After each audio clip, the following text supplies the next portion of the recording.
അപരാധത്തിന് പ്രായശ്ചിത്തം ചെയ്യുകയായിരുന്നു സെൽവകുമാർ. ഇണചേർന്നിരുന്ന 2 നായ്ക്കളിൽ ഒന്നിനെ സെൽവകുമാർ അടിച്ചുകൊന്നു. അടുത്ത നാൾ മുതൽ രോഗബാധിതനായി. ആരോ ഉപദേശിച്ചു, ഒരു പട്ടിക്ക് മംഗല്യം നൽകുക, പാപമോക്ഷമുണ്ടാകും.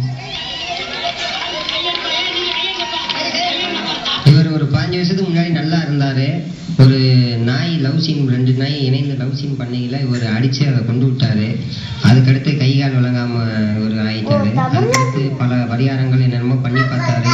பல ஆஸ்பத்திரி பல இதுகளுக்கு போனாரு. இன்னும் ஒன்றும் அந்த குணமாகலை. அதுக்கடுத்து சில கிராமத்து முன்னோர்களும் மற்றும் ஜோசியர்களும் சொன்னதை வச்சு இப்போ நாய்க்கும் இவருக்கும் கல்யாணம் பண்ணி வச்சா இது நிறைவேறும், நல்லா இருப்பாரு அப்படின்னு சொல்கிறாங்க. ஒரு ஐவீகம் சொல்கிறாங்க. அதனால் இந்த இதை நாங்கள் நடத்தியிருக்கோம். ഇത് നിവേദ്യ എന്നത് തെളിയുന്നു. സെൽവന്റെയും സെൽവിയുടെയും വിവാഹം മറ്റാർക്കും ഇഷ്ടപ്പെട്ടില്ലെങ്കിലും കുട്ടികൾക്ക് ഉത്സവമായി. ആരെ കൂടുതൽ സ്നേഹിക്കണമെന്ന മത്സരമായിരുന്നു കുട്ടികൾ തമ്മിൽ. ആചാരങ്ങളുടെ ഭാഗമായി ഒട്ടേറെ കാര്യങ്ങളും സുഹൃത്തുക്കൾ നടത്തി.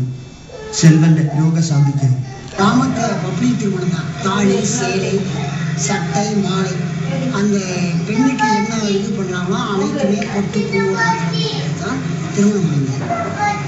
அதுக்கப்புறம் சாப்பாடு. ஆனால் 10 பேருக்கு ஒரு 20 പേർക്ക് അന്നദാനം നടത്തും. വിവാഹത്തിന് വധുവിൻ്റെ ബന്ധുക്കളുണ്ടായിട്ടില്ല.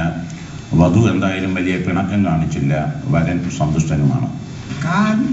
இப்போ நான் சொல்லிக்கிட்டே நீ சொல்லியிருக்காது இல்லை, நான் சொல்லும் கேட்குறேன்னு சொல்லியிருக்காது இல்லை. அதனால தடை இருக்கலாட்டா பல பெரிய எப்படி நான் தடை இருக்காங்க.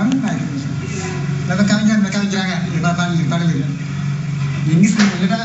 நான் கட்சின தீர்மானம் மாத்திரட்டா എല്ലാ ഇതൊക്കെ തടയാ. 2 നായ്ക്കൾ ഇണചേരുന്നത് തടസ്സപ്പെടുത്തിയതുകൊണ്ടാണ് സെൽവകുമാറിൻ്റെ ഈ പ്രായശ്ചിത്തം. സെൽവകുമാറിൻ്റെ ഭാഗ്യം വലിയ വന്യജീവികളുടെ ഇണചേരലുകൾ കാണാത്തത്, അല്ലെങ്കിൽ ഇത്തരം ഒരു വിവാഹം നടപ്പിലായിരുന്നു. സെൽവന്റെയും സെൽവിയുടെയും വിവാഹ ജീവിതം ഈ ഗണേശ സന്നിധിയിൽ ഭംഗിയായി തുടങ്ങി. എന്തോ നല്ല കാര്യം ചെയ്ത തോന്നലുണ്ട് മസ്തിഷ്കത്തിന് ചാഞ്ചല്യമുള്ള സെൽവന്.